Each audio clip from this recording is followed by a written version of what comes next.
How can the governor of Lagos State, Babajide Sanwo-Olu, set up a panel to investigate those that were involved when from the get-go to even get that land in Ikoyi and the permit, you need a governor's consent?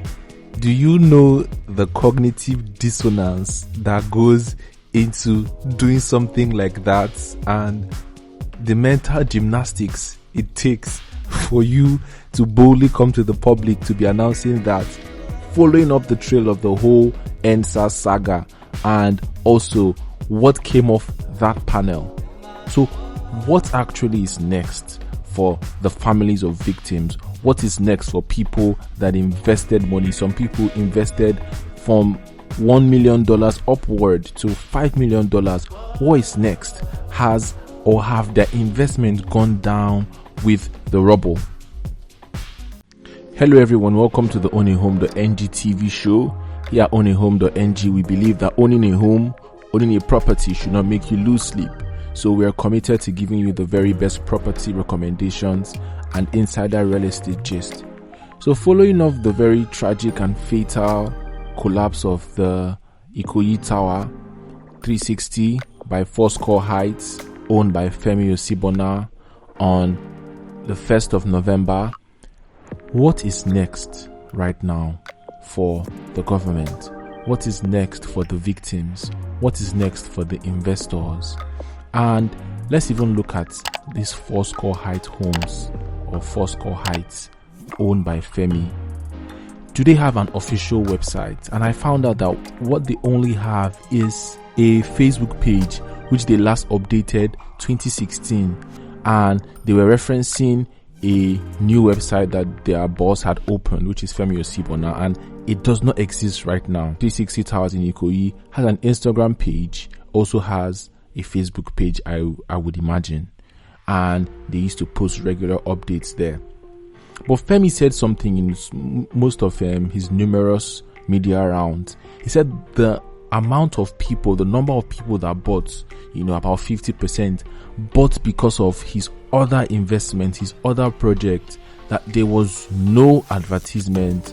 And I have to ask the question that, was it this just my guys, okay, I've done this sort of thing, okay, just send money into the accounts, is there any proper documentation? Was the contract of sale signed? Is it insured? Is the investment of these people insured? Do they get back any form of their money? Fashola was being interviewed, and he said his administration puts various policies in place, and various committees and various commissions and the likes.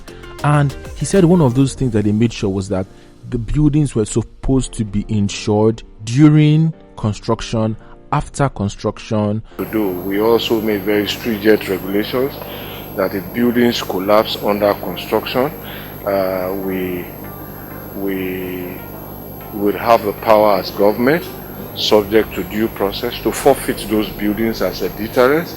We introduce insurance during construction and after construction as a measure of ensuring safeguards. But all the processes are there. But are the actors willing to do what is necessary? And those processes. And let's even assume that there were insurance policies taken.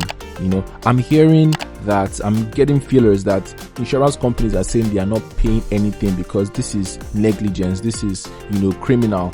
The whole issue of cutting corners and blah blah blah. And I'm hearing that high-placed people invested, governors invested, billionaires invested. So let's even forget those billionaires. What are people that use their last life savings? They use everything that they have.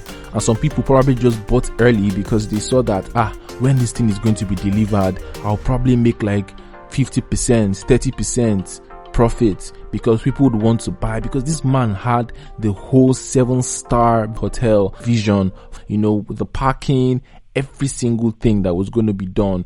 So have their investment now gone down in the rubble?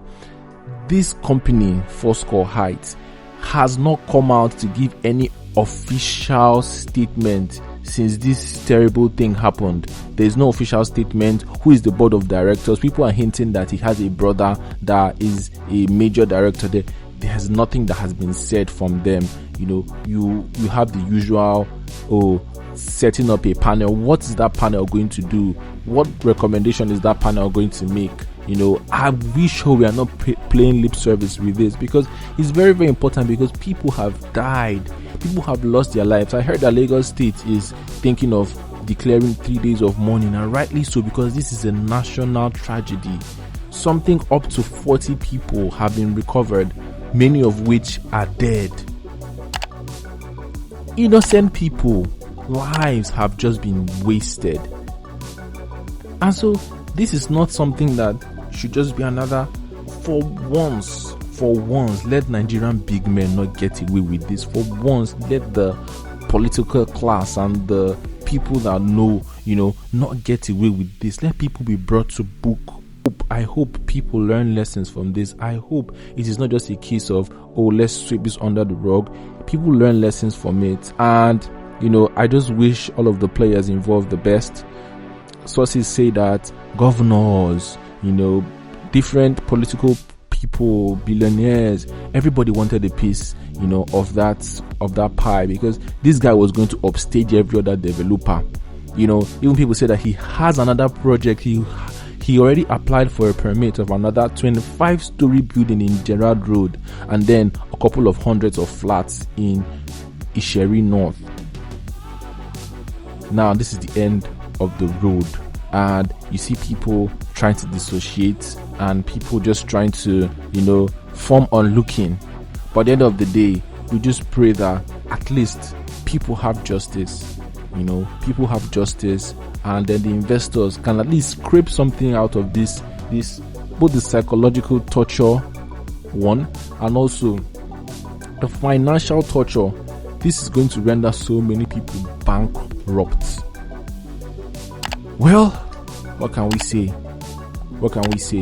I hope our developers learn some real good and hard lessons, and we should always put forth integrity, always listen to experts, and we should just try to stop cutting corners, because there are some things your money cannot save you from anyhowness. Your money cannot save you from anyhowness, because it was going to be a case of gilding the lily. Having a good structure or having a formidable structure is different from luxury. Luxury does not mean that you did it well, because if this didn't happen, the finishing would have been superb. The chandelier, the glossy finish, the wooden finish, the home automation. That's not where it starts. It starts with the integrity of the structure. It starts with how much you put into the beginning, the foundation, because every other thing can be changed. But if the foundation, I'm going biblical now, if the foundation is destroyed, you cannot do anything, and everything, will just end up in a rubble. And as sad as this is, I can't imagine how worse it would have been if this happened 3 years down the line, when families of a couple with like 2 or 3 children will be living in a 21-story. It's even better to imagine. That would have just been something else.